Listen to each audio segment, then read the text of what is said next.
Hello, listeners. Welcome to this episode of English program podcast Kaleidoscope. Listeners, our today's program delves on the theme of poems and stories of the Wari, infused with stories, songs, and spoken word poetry. This program will take you into the lives and stories of some of the saints in the Warkari tradition and what they mean to us today. And for this, in our today's program, we have Chandrakant Redican in our studio. Chandrakant Redican is a spoken word poet and a science communicator. He is currently doing an ongoing project called Digital Wari, where he is translating and sharing Marathi Bhakti poetry on social media.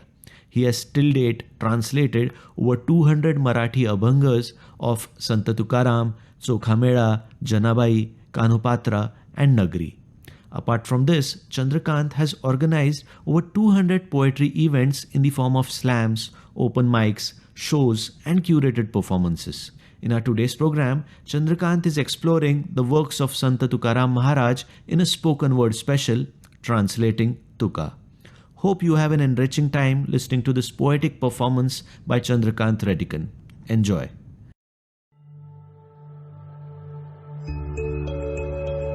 Have you ever felt a crisis of faith? Where your mind is yearning for meaning, Your soul is hankering for a higher calling. where the material life you lead, Seems meaningless, full of superficial greed. the Insta, the Twitter, the always too meager salaries, The watching of the expenses, the counting of calories. the letting it all go at a disco or brewery, Seems cyclical, monotonous, weary. eat, drink, sleep, repeat, work, earn, spend, repeat, birth, life, death, repeat, repeat, repeat, repeat, repeat, repeat, repeat, repeat, repeat, repeat, Till the universe loses all sense of purpose.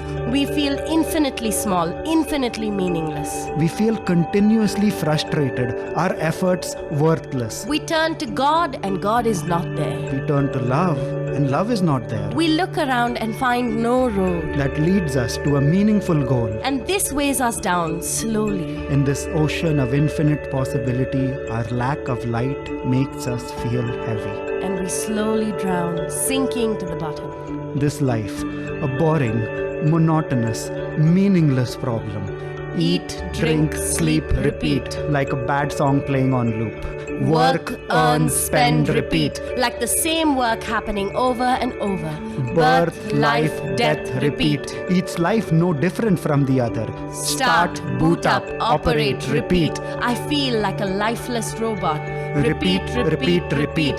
How do we get out of this endless repeat? How do we get out of this endless repeat? How do we get out of this endless repeat? We do not know the answer, for we are also on that path. But we have some stories for you to hear. Tales from our glorious past. Of souls that sailed on the ocean of seeking for an element of truth to embrace. Weathering the intense oceanic storm, their lives a crisis of faith. They felt as worthless as a grain of sand, yet became boundless as the skies. They bore criticism and ridicule because they did not do what was normal in those times. They fought faith for the sake of faith. They fought with God for God's own sake. Their language divine, at times rude and vulgar, could make institutions shudder and shake. And yet, they did not destroy, they did not annihilate faith. Divinity is a spectrum and all beliefs have a rightful place. They let doubters doubt and the devoted be devout. They did not censor words coming from anybody's mouth. these were the Bhakti saints of old. Without teaching or training, they looked for a greater meaning. And found it at the feet of Vitthal. They questioned caste. And they questioned gender. They questioned the divinity of the gods they worshipped. They ripped apart convention that the connection of God. Could only be achieved through people with sacred threads. There is no right or wrong on this journey we take. We are all entitled to a crisis of faith. But like gender, love, and other important things, spirituality is a spectrum. And we are all divine beings. We exist, we feel love, we feel life. We walk on this path to alleviate this strife. Our songs and their words will cut you like a knife. Their messages are lamps for your soul to see the light. We exist, we feel love, we feel life. We walk on this path to alleviate the strife. Our songs and their words will cut you like a knife. Their messages are lamps for your soul to see the light. Vitthal, Vitthal, Vitthal, Vitthal, Vitthal, Vitthal, Vitthal.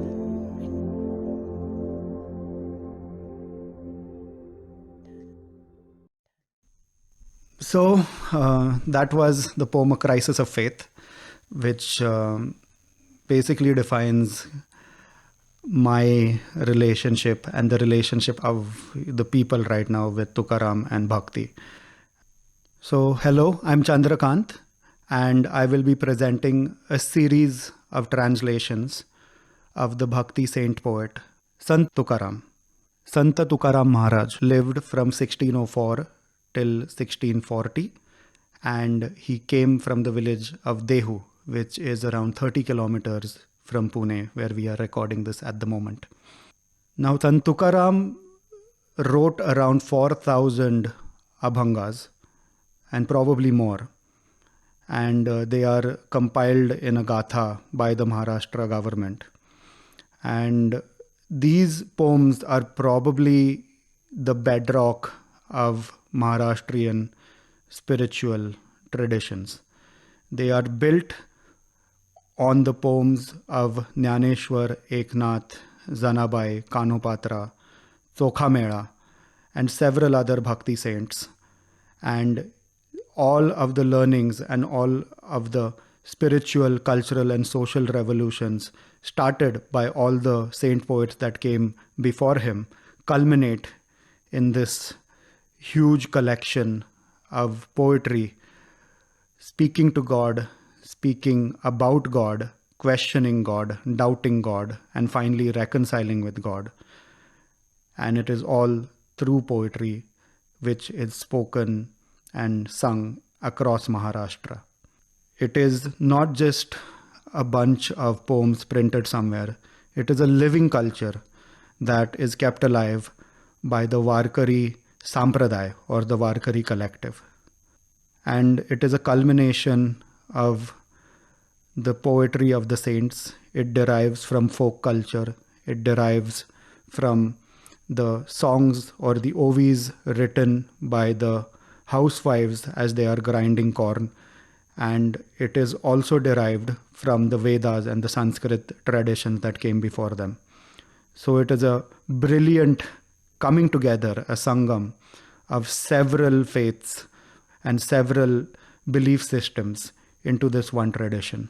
And now with these translations, we hope that we can take these poems and share them and include the diaspora of Marathi-speaking people who are present in the United States, in Australia, in the West Indies, and people who are also interested in Indian spiritual traditions and in the Bhakti traditions.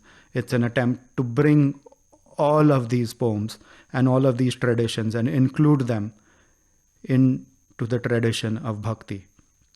So with that, I will begin my translations.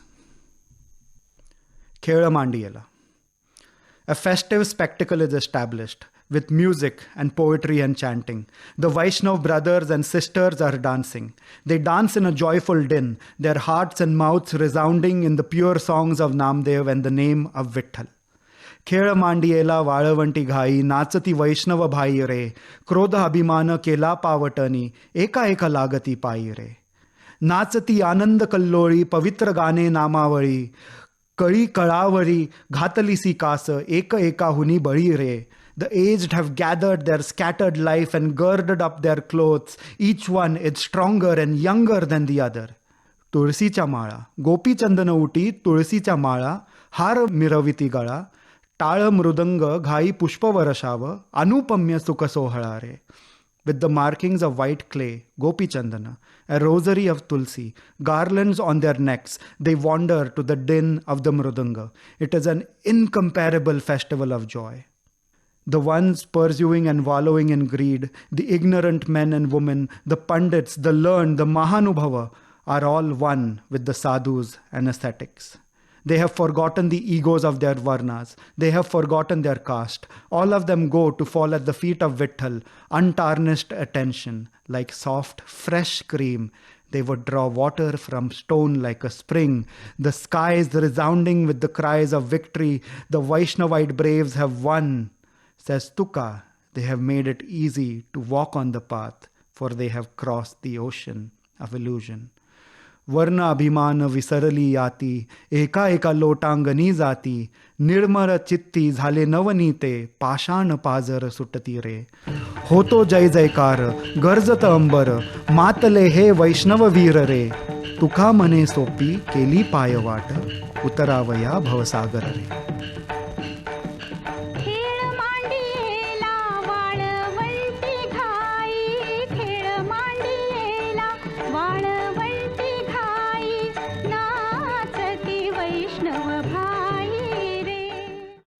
So this poem is probably the most popular song of Sant Tukaram.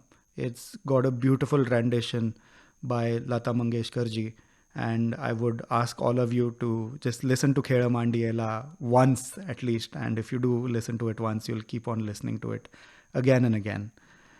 So Sant Tukaram Maharaj, his surname was More. His full name was Tukaram Boloba More.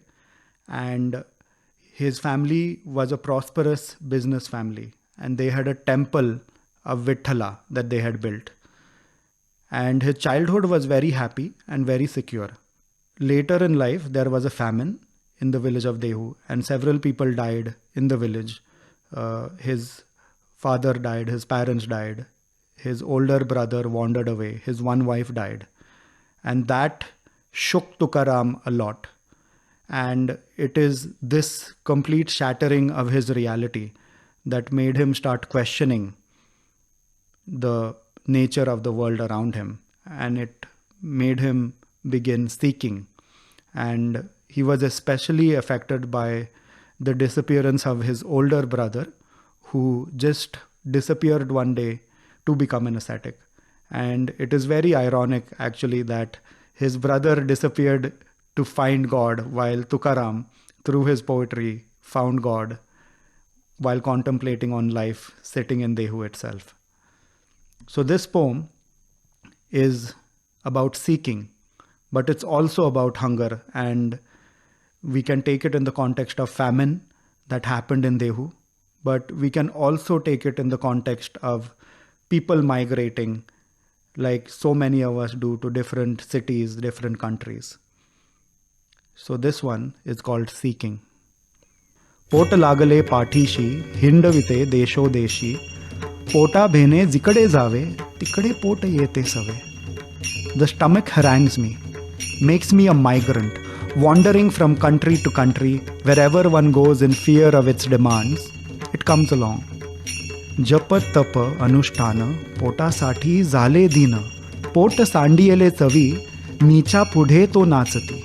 The muttering of the holy word, the austerities and penance of self, the religious ceremonies all become lowly when it comes to the matters of the belly. This stomach has left me with a bad taste in the mouth, as it makes me dance in front of cheap people for its sake. पोट कशियाने भरे, तुका म्हणे झुरू झुरू मरे. What fills up one's desire? What will satisfy this greed? In this search to fill one's belly, people waste away and die of starvation. So that was Seeking. It was a very beautiful layering of hunger, the desire for survival, but at the same time, it's a metaphor for desire for greater meaning in life and greater purpose as well. And as Tukaram began seeking the next phase of his life, so all his poems, his 4,000 poems that were composed, they are in a big book called the Tukaram Gatha, and there are about 3 to 4 copies, handwritten copies across Maharashtra. And they were all compiled by the Maharashtra state government around 40 to 50 years ago. And while there is no real knowledge about the order in which Tukaram wrote those poems, but you can divide those poems into sections. And those sections can be seeking, despair, enlightenment, and also a lot of questioning of the society that was around him. And many people agree that there are these 4 phases, and probably Tukaram wrote his poetry in these phases through life. And he might have had multiple phases as well. He might have gotten to the point where he reconciled his relationship with Vitthal, and then it broke down again, and then he built it up again. So there might have been many phases like this. But these are the main categories in which Tukaram's poems are kept by poets like Dilip Chitre or Bhalchandra Nemade. They have made this kind of categorization of his poetry. So the next one, and I'm just trying to give a glimpse of each of these stages of Tukaram's life. The next one is of despair, where Tukaram, in his search for God, has almost given up hope that he will find God. And this one it goes like this. कळो आला भाव माझा मज देवा वायाविन जीवा अटविले जोडुनी अक्षरे केली तोंडपाटी न लगे शेवटी हाती काही. Understand my feelings, my Lord. I feel like I have wasted my life shouting out your name. I cobbled words together and spoke out poetry, and in the end, I gained nothing. I tell people, you will find God if you follow this path, but I myself have only found sorrow. देव जोडे म्हणूनी सांगत असे लोका माझा मीच देखा दुःख पावे.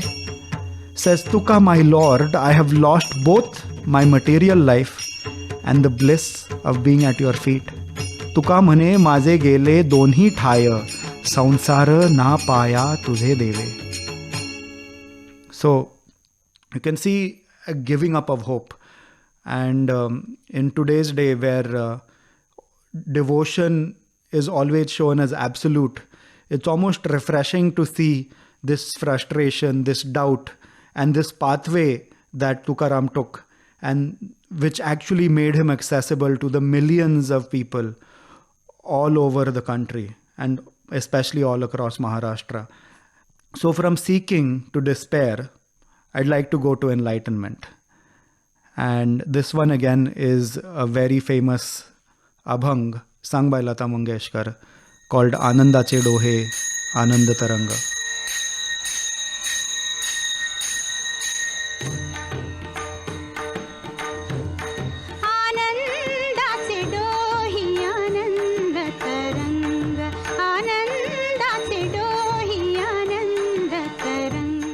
Ripples of joy reverberate in this deep well of joy inside of me. This body is of joy, and it is joyful. काय सांगो झाले काहीची या बाही पुढे चालिये नाही आवडीने. What should I say has happened? It is beyond anybody's imagination. I do not want to move ahead into the present. I want to stay here. This body is of joy, and it is joyful. गर्भाचे आवडी मातेचा डोहळा तेतीचा जिवाळा तेथे बिंबे. Like a child is fond of the womb, like the mother hankers after her child, from where joy emanates, that place is embedded in the heart. This body is of joy, and it is joyful. तुका म्हणे तैसा ओतला से ठसा अनुभव सरिसा मुखा आला. Says Tuka, you have poured this molten joy into me and stamped your name upon it. These words that describe my experience of joy are now pouring out of my mouth. This body is of joy, and it is joyful. Anandache dohe ananda taranga, anandachi anga, anandachi anga. And so from seeking to despair, Tukaram comes to enlightenment. And there are 4,000 poems illustrating this, including a lot of questioning of society, but we don't have time to get into that. But I will present a couple of more pieces. One which I feel is very entertaining and my personal favorite. I trip over this poem a lot.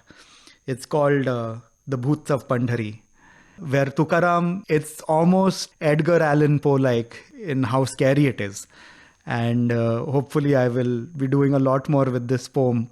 It's more like just a portal into this other world, this world of bhoots. And like, let's say these are ghost poems in bhakti. And this is not the only poem that has been written about bhoots by the bhakti saints. There is one written by Bahina Bai about bhoots, and there is one written by Sant Eknath about bhoots as well. So I think one day when we come back, we'll do an entire, bhoot and monster themed bhakti show in a way. And it will be a lot of fun. Like we'll do it on Halloween maybe. So combine a couple of traditions. So this one is the bhoots of Pandhari. पंढरीचे भूत मोठे आले गेले झडपी वाटे बहु खेचराचे रान बघे वेडे होय मन जाऊ नका कोणी तेथे जाऊ नका कोणी जे गेले नाही आले परतोनी menacing, looming, large and scary are the bhoots of Pandhari. On the path below the banyan trees walk the bhoots of Pandhari. Beware you all that come and go of the bhoots of Pandhari. They possess you and they catch your soul, these bhoots of Pandhari. पंढरीचे भूत मोठे आल्या गेल्या झडपी वाटे. The braying of the wasteland mules, the dangerous and demented ghouls, they will drive you to insanity, these bhoots of Pandhari. Menacing, large and scary are the bhoots of Pandhari.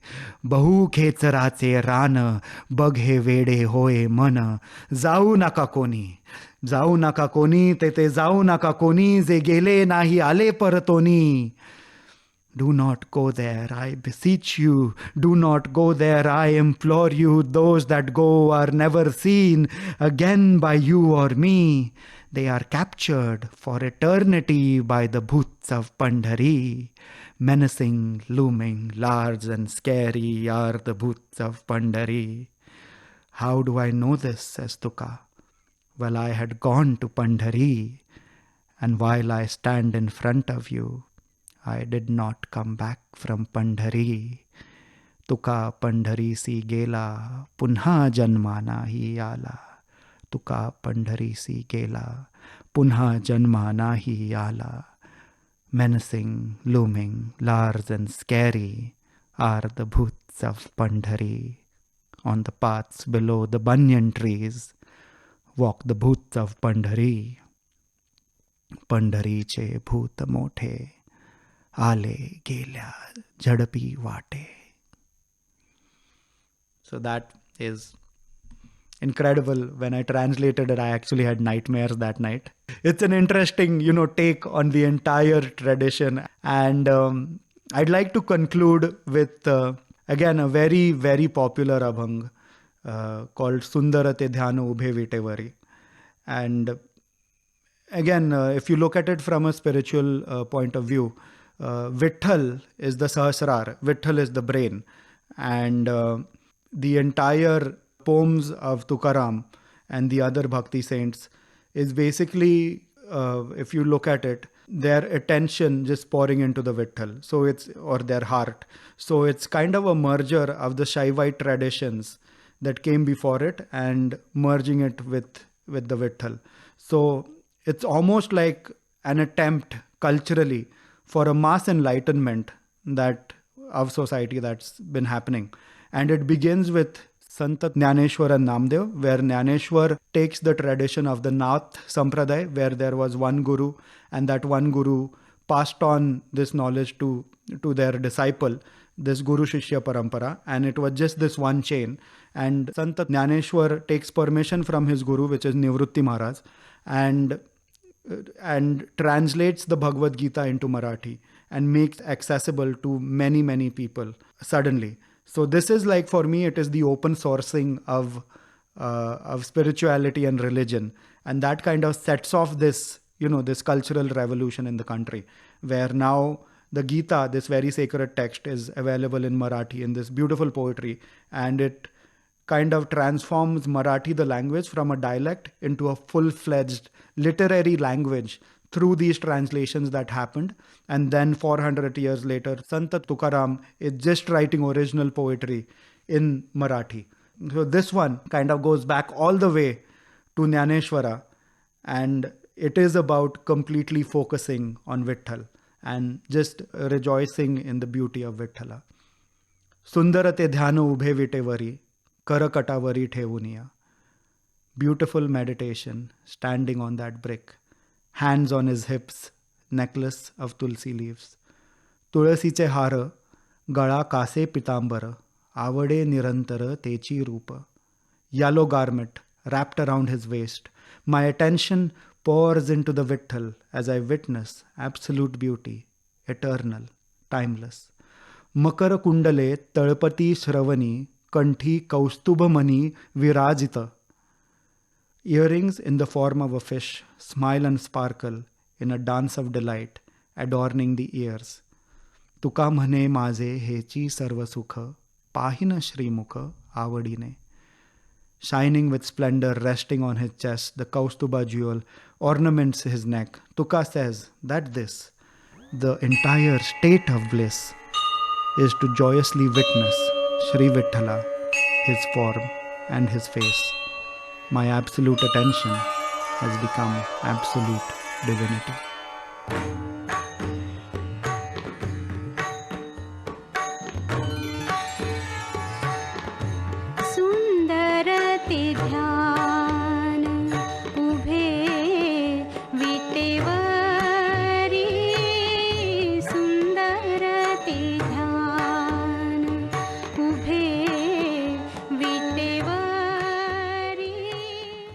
So that was Sundarate Dhyana.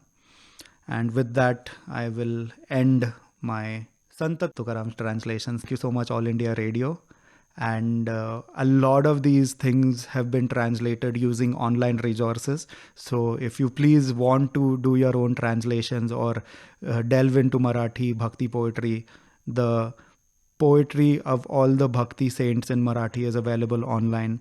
The dictionaries for translating the words are all available online. You can search for the digital dictionaries of South Asia and you will get an amazing resource where you can find the meaning of every word in any poem that Tukaram or Namdev or Jnaneshwar have written. And I hope a lot of you engage with the Bhakti tradition from a point of view of poetry, from a point of view of just discussing the concepts of God and spirituality. And I hope you all find whatever it is that you're looking for. Thank you.